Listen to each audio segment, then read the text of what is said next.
So we can go ahead and get started. Good afternoon. My name is Kathy. I work for the New York State Department of Labor, and the workshop today is on resume and interview preparation. So I do have a PowerPoint to go through, and then at the end I'll have time for questions if you guys have any specific questions. So we can go ahead and get started. So first, we're going to focus on resumes because when you are job searching, that's kind of something you do first, is start with a resume. So who needs a resume? All job seekers really need a resume. Even if you've been able to get jobs without one in the past, we strongly recommend that you create a resume now so that your job search is as effective and efficient as it can be. If you already have a resume, this is a good time to review and revise, to just update it, like make it current, and make sure that it's marketing you as well as it can be. A competitive resume is not just a list of places where you have worked. It's actually a marketing tool, kind of designed to highlight your accomplishments, your experience, skills, and education as it relates to a specific job posting. And every detail counts, so you'll want to customize your resume to each job that you're applying to. The resume's job is to get you an interview. So that's always the goal when you're submitting a resume. You want to show the employer that you are a great candidate, not just an okay one. So I was going to review some resume design basics. First, we recommend an 11-point font size, so it's easy to read. That's just kind of standard. We also recommend going back about 10 to 15 years on your work history, if available.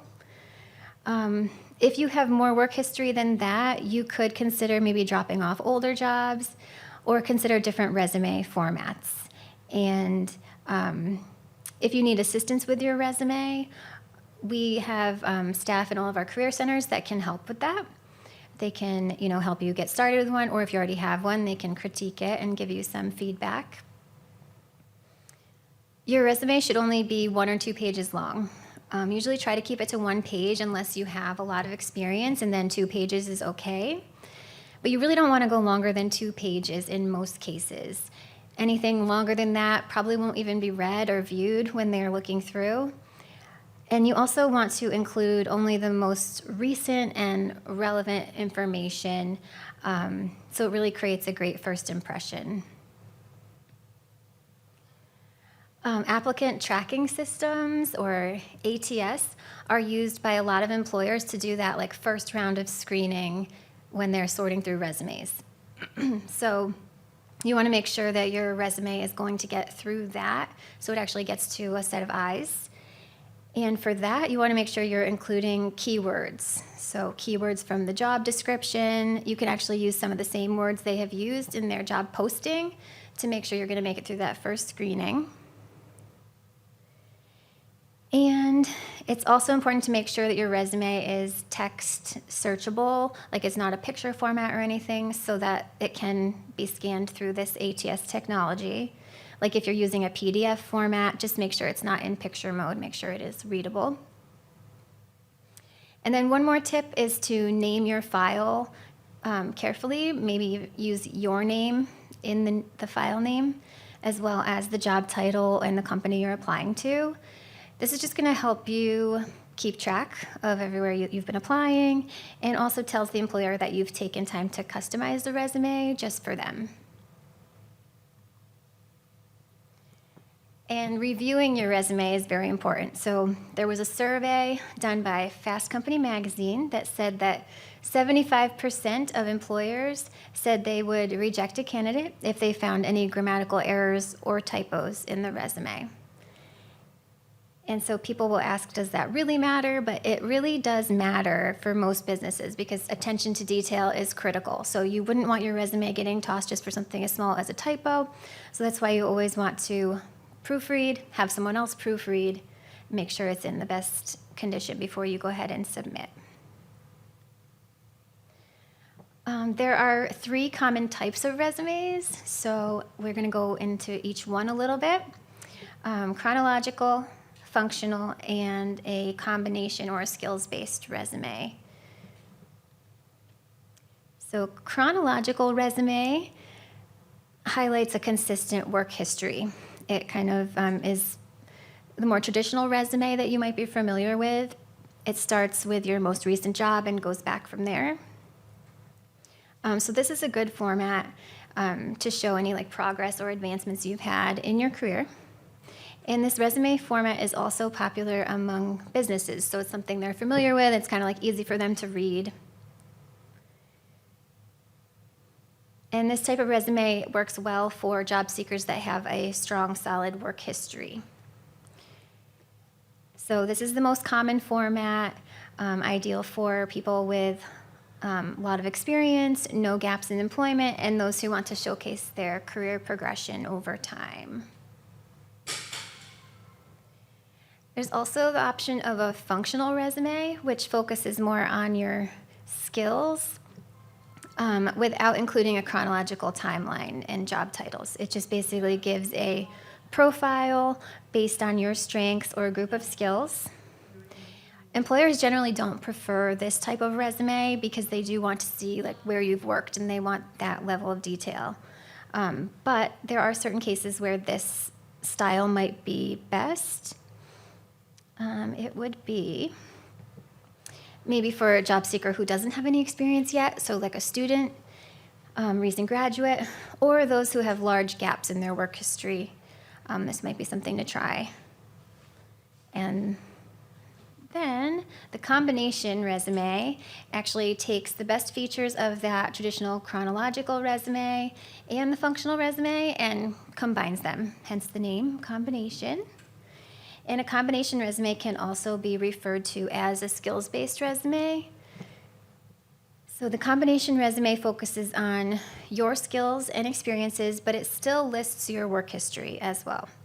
Your skills and experiences are listed first at the top of the document, and then your work history is next. So there's some samples here. With this type of resume, you can really highlight skills you have that are relevant to that job that you're applying for. And you can also provide that chronological work history that employers would like to see. So this puts that equal emphasis on skills and experience. It gives you a lot of space for resume keywords, which we said is really important for getting through that applicant tracking. And then it just combines those best elements of the two other formats. So you might use a combination resume if you are a mid-level job seeker with some experience. Maybe if you are thinking of changing careers, or if you're re-entering the workforce after a period of time. And then we also have some common sections of the resume here. So you're always going to want to include your name, your contact information. The street address is optional, so you can choose if you want to have that on there, but you definitely do want to have your location, so city, state, and zip. Phone number, email address, and your LinkedIn URL, if you have one, is all going to go in that contact information.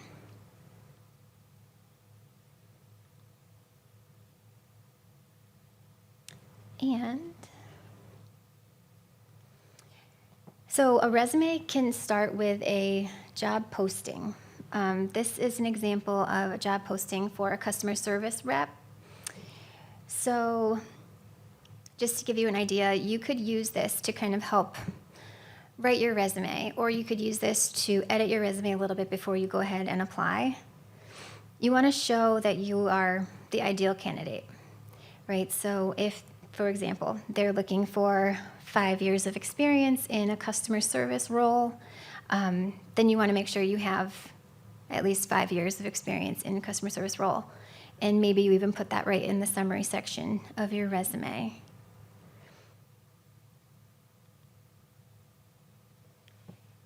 And the resume summary, usually it is a quick paragraph, like 3 or 4 sentences, or it could even be bulleted out. But it's going to show how your skills and experience have prepared you for the job. So this section will change a little bit each time that you apply to a job to reflect that specific just job description. A summary can provide any like soft skills that are critical to the job. It should also include any relevant licenses or certifications if you have them. If you speak a second language, that should also be highlighted on your resume.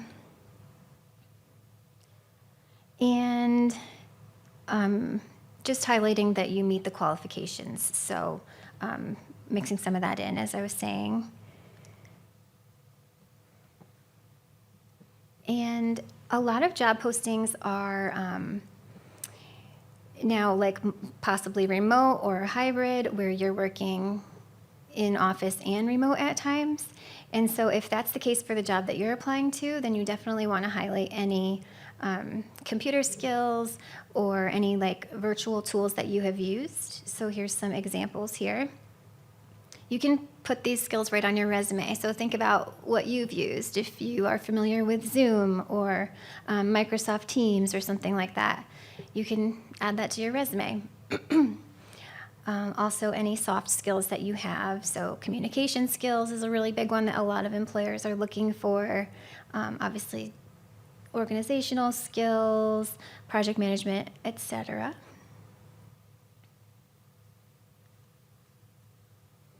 And then moving on to work history. So the employment history section of the resume should include the company name, city, and state. You don't need to include the street address or a supervisor's name or anything like that. You want to have your job title, dates of employment in the month-year format is recommended, and then include your duties, responsibilities, and achievements. Highly recommend using bullets when you're doing job duties under your work history. Just makes it much easier for someone to read. And organize your resume so that your most recent job is on top. Your resume's employment history can include any paid work or unpaid work, and also volunteer work, especially if it relates to the type of work that you're looking to do. You could also include any internships, co-op studies, or self-employment. The next section usually is education. You should always list your highest level of education. If you earned an undergraduate and or graduate degree, you don't need to list a high school diploma, because in that case it is assumed that you have that. And you only need to put dates on your education if you've graduated in the past 5 years. So if you have maybe an older date on your degree, you can go ahead and leave that off. Yeah. So for if someone, Oh, okay. Oh, yeah, so this is an example of a way to like lay out your educational information. So starting with the highest degree. These are all acceptable formats that can display this information. So let's say your highest level of education is high school diploma. You would indicate this on your resume, just like you see here, the name of the high school, city and state, and then high school diploma.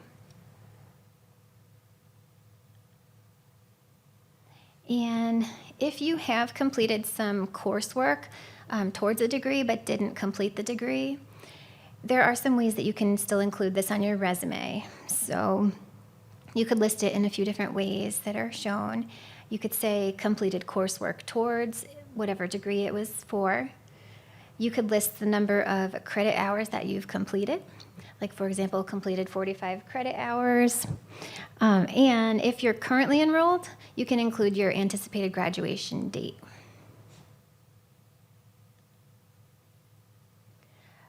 If you served in the military, definitely include that on your resume. This is an example of what that would look like. A lot of businesses do prefer to hire veterans, so putting this on your resume is going to give a competitive edge and help you stand out. And then these are some other sections that are optional on the resume, so if it applies to you, you might want to consider adding them in. And the level of detail might be something that you adjust as you customize your resume. One question that we commonly get is, do I need a cover letter? So for that, I always recommend make sure you're following directions carefully. If the job posting says to send a cover letter, make sure you're sending a cover letter. If it's not mentioned at all, then I would err on the side of sending one as long as you have something that is well written and really showing how you're a good fit for the position. So it's always good practice to have one ready, and it's a really great way for an employer to learn more about you, going a little bit further than what's on your resume. The cover letter should only be one page, and it should explain why you are a great fit for that role. And when closing out the cover letter, be sure to thank the employer and add the best way that they can contact you. All right.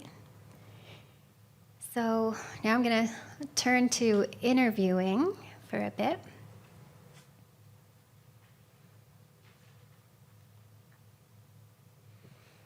So this is a quote from Jay Block, who is an expert on many things related to job search. He has a book called 5 Steps to Rapid Employment. And one of the things that he points out is that the consensus among hiring managers is that most job seekers are not prepared for interviews. They undersell themselves and they fail to explain why they are the best candidate for the job. So most people aren't ready for interviews and they don't practice ahead of time. They don't know how to promote themselves during an interview. We want you to be prepared. So I hope the tips I'm going to present will be really helpful during your next interview. So what is a job interview? I'm sure you have an idea, but try to think of a job interview as nothing more than a business meeting. Sometimes people go into job interviews and give the interviewer all the power, and then they get very nervous. But you've had meetings with your boss or colleagues at one time, whether formal or informal, and this is really just another meeting. It's also a screening process, and the screening process is for both sides. So turnover, advertising, hiring, and onboarding are all really expensive for customers. So they're trying to find the best candidate as quickly and efficiently as possible. At the same time, as job seekers, we want to find the right fit to get settled, establish our careers, and avoid feeling that need to change jobs. So you are also screening the company to make sure that they're a good fit for you.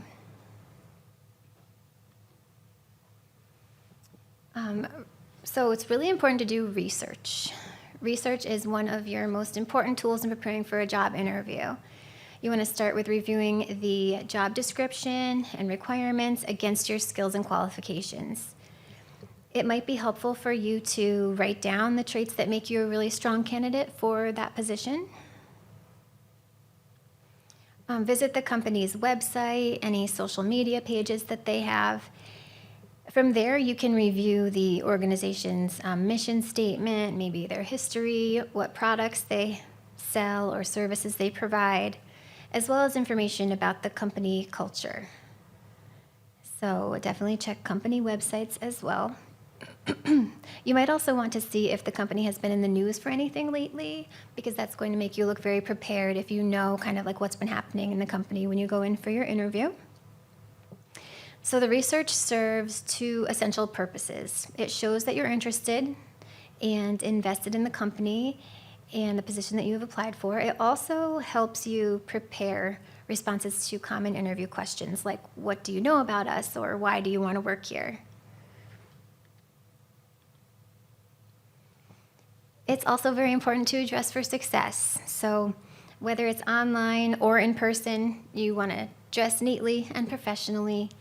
Whether it's a blue-collar or white-collar job, always dress like one step above what you would in that job.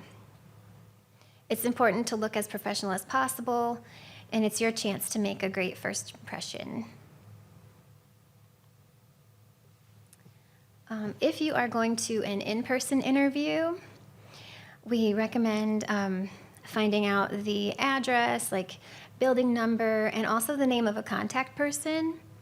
Sometimes the GPS address is a little bit different from the physical location, so be sure you have that best address to use. And if you're scheduled for a virtual interview, make sure that you have a meeting link and a phone number just in case you need to reach out to anyone if you're having technical issues.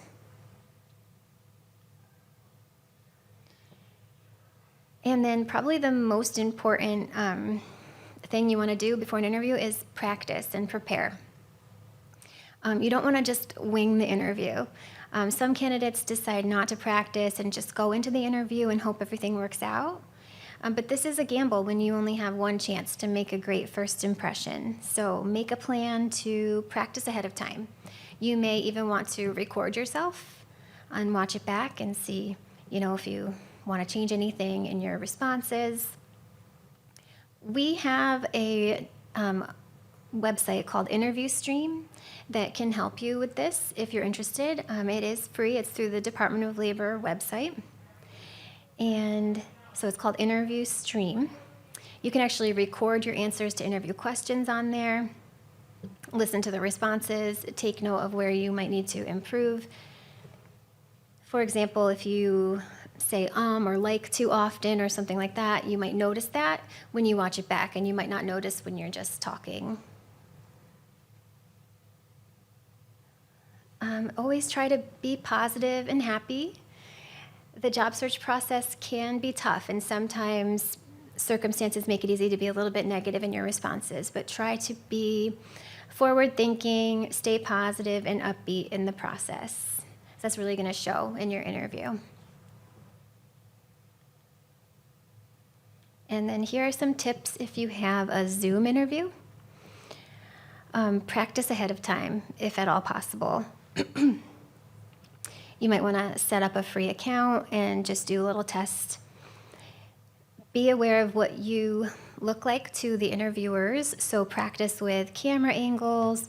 Make sure you don't have anything distracting behind you that the interviewer can see.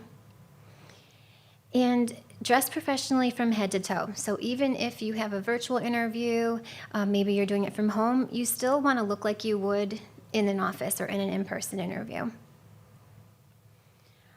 It's also important during your conversations to make proper eye contact. So looking at the camera on your computer and not just at the computer screen. That's something that might take a little practice to get used to, but just something to keep in mind. And again, be sure to get that employer's contact number ahead of time in case you have a technical issue.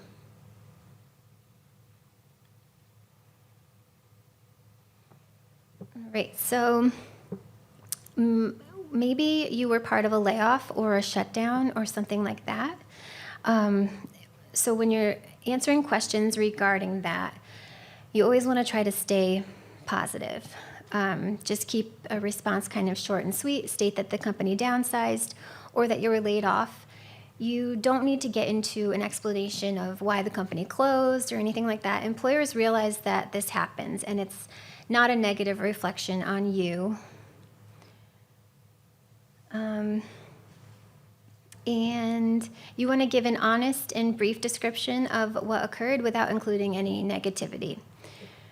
So maybe, for example, you worked for your last employer for 10 years and you got a new supervisor and you were let go shortly after that. Expectations changed and you no longer fit the role, maybe. So you could describe what you learned, what you would do differently, and how you've moved forward since. So just think about if you're ready to discuss why you are looking for work in a job interview. Interviewers will typically want to know why you left your last job. And so you might get questions like, why are you looking for a new job? Why did you leave your last job? Whatever the reason that you left, just keep in mind you want to be honest, but there's no need to elaborate or spend a lot of time on details. And definitely don't say anything negative about your past employer. Interviewers do like to ask these types of questions because it gives them a lot of information about you.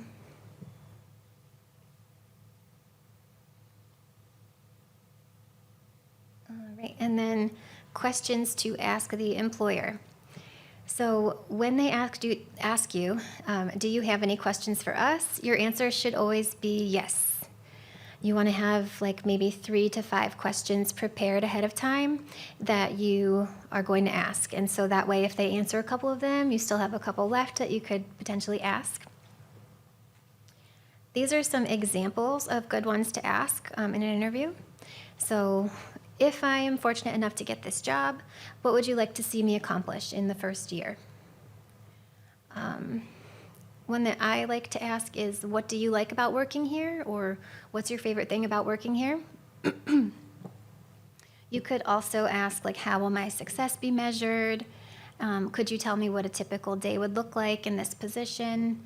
So these are some good questions to use to get a picture of what the job will really feel like, and it'll give the interviewer a chance to kind of imagine you in the job, which is a good way to end a conversation.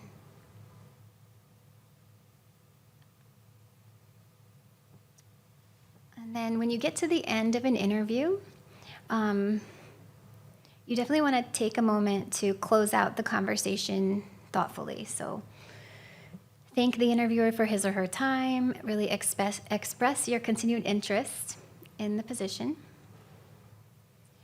You can be helpful by saying something like, please let me know if there's anything else you need from me before the next step. You can call, text, or send an email, and I'll get right back to you. Ask when a decision will be made if they haven't given you that information, and also ask what the protocol is for following up, like who should I contact if I haven't heard anything, is it better to call or to email you, and then make a note of that so you can keep track. And thank them genuinely for their time and consideration.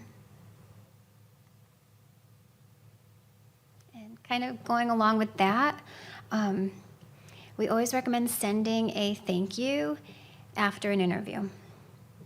So best practice would be like within 24 hours, send an email or a letter just saying thank you for taking the time to interview me. I'm really interested in the position.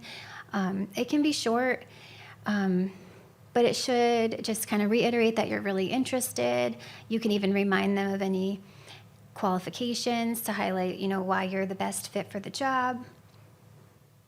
And you might want to reference something in the conversation if there was anything that stood out so that they can recall which candidate you are. Not everyone sends a follow-up email, so it definitely makes you stand out if you do. Some companies take thank you notes really seriously, and they might not consider candidates who don't send one. And so even if you think, like, oh, I'm not going to get the job, or they already have someone else picked out, I would still recommend going ahead and sending a thank you because, what if things change and whoever they hire doesn't work out and then they're looking again? They're going to remember you took time to send a thank you. So it's always nice to send one. I highly recommend that if you haven't been doing that already. So this is a little recap of 10 interviewing rules. So look sharp. Before the interview, prepare your outfit ahead of time so that the day of you are ready to go. Be on time. You never want to arrive late. You only get one chance to make that first impression. Research. Know everything you can about that company so that you can really talk to them and have a good conversation in the interview. Be prepared, practice. So that is really key, practicing ahead of time, maybe practice answering some common questions, practice the questions you're going to ask them.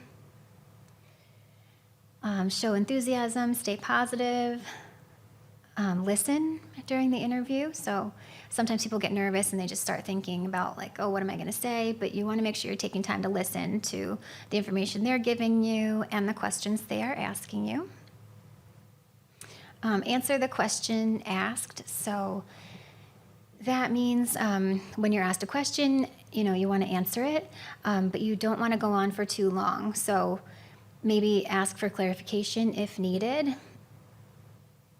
Give specific examples. A lot of times employers want to hear what you did specifically.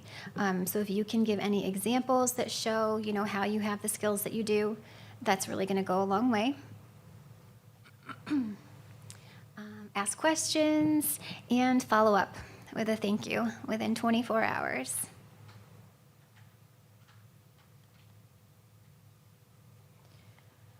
So we often get questions about like, when should I disclose a disability?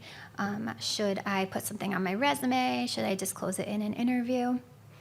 And the short answer to that is it depends, because it does depend on everyone's situation is a little bit different. But first, you might want to ask yourself, can I do this job? If your disability doesn't affect your ability to perform the job at all, then you're not obligated to disclose it. Your first focus should be on securing an interview. So usually I would recommend leaving it off of a resume, but maybe it's something you might want to consider bringing up in an interview. So like, for example, if there are any accommodations you might need, giving the employer a heads up might be helpful. But this is kind of case by case. So for this, if you have specific questions, I would definitely recommend talking with an employment counselor or someone at our career center to kind of help you figure out the best way to handle it in your case. And then another common question is, what if I have a gap in my work history? And often people with disabilities will have a long or frequent gaps in their employment history. And prospective employers will likely notice gaps on a resume, and they might ask you to explain it.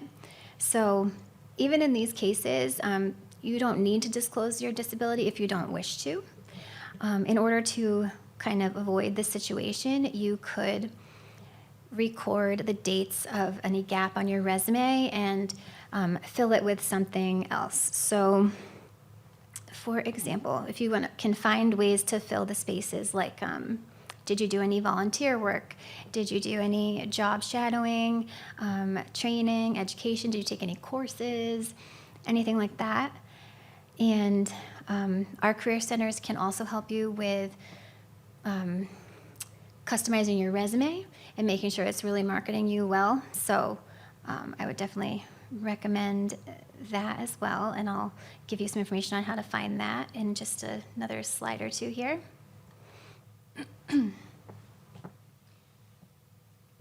So we have, through Department of Labor, we offer a lot of different classes, workshops, job fairs, job clubs. We have a lot of virtual career fairs and virtual workshops, and just informational sessions on a variety of topics. They also offer recruitments for numerous companies. So this is just a screenshot from our website, from our Career Center events. I would recommend checking it out and seeing what's going on around you. Take advantage of whatever is interesting to you. You can filter by your region on the website. And then use the Career Center locator to find your center and find out about services offered in your area. So there are like 95 career centers across New York State. If you go to the Department of Labor website, which is dol.ny.gov, you'll see the Career Center locator. So if you're not sure where your closest one is, you can look it up on here. And you can call to see if you need an appointment before you go in. And they have excellent staff who can work with you if you have anything you need help with related to job search. So if you want to like prepare for interviews, maybe do a mock interview, if you would like someone to look over your resume, maybe you're thinking of changing careers or not sure what you want to do, they can help out with career exploration. And also just they can help with the job search process. So if you need a little help like brainstorming different ways to look for work, if you've been struggling with that at all. So I would highly recommend reaching out if we can help at all. And that was everything on my slideshow. So do you guys have questions? And I think they want the mic for them, so let me run that over to you.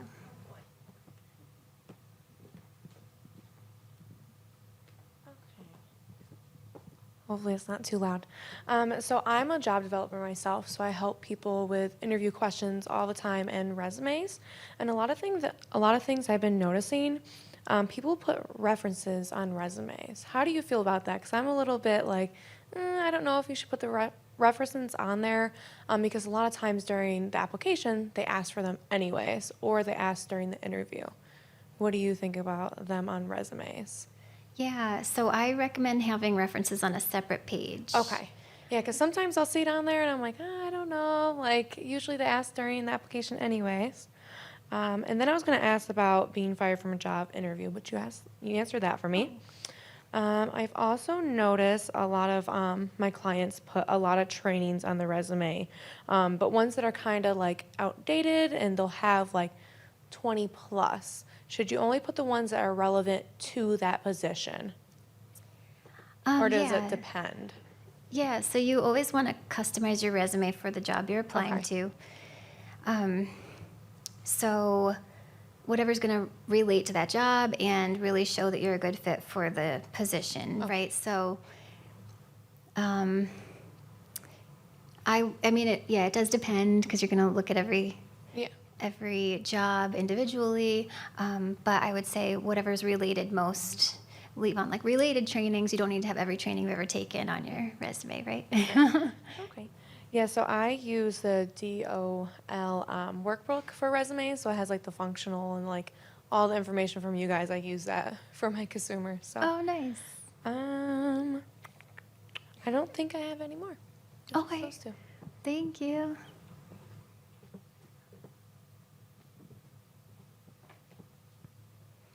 Any other questions?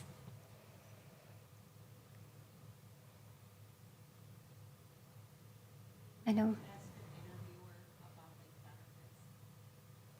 Oh, would you ask questions about benefits during an interview?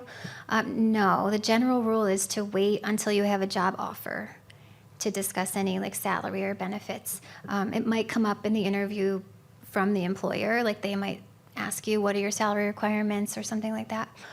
But I would wait to bring it up until you have that job offer.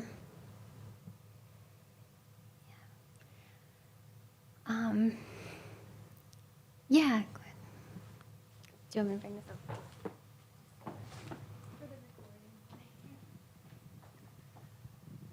Thank you. One of the things that you just mentioned in regards to the Department of Labor interview, are there some interview examples, or how would I help my consumer with that? There's a ton of information on the Department of Labor website. So there is like an interviewing guide. There's also that interview stream tool, which Okay. customers can use to practice and record themselves. But even if they don't want to do the recording part, it has a lot of great sample questions, like by industry. So there's a lot of good content on there. So I would go to, here I go back to the DOL website, and under like find a job, that's where you'll find everything related to resumes, interviewing, job search. And is there a certain registration required, like workforce? I know that they require some sort of registration. Is that the same with the DOL? So if you wanted to meet with someone at the Career Center, yes, we would get you registered in the system. But just to view what's on the website, that's open to anyone. So.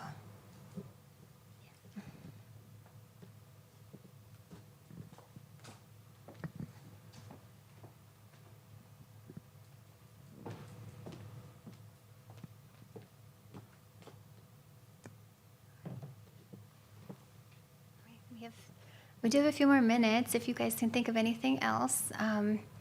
Thank you for coming. We didn't have very many, so I'm glad I had a few people here.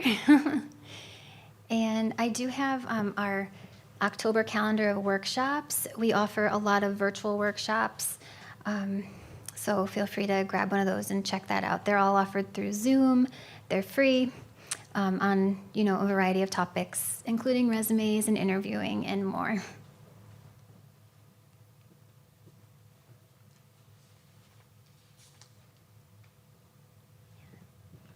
All right, well, thank you again. Hope everyone has a great rest of the day.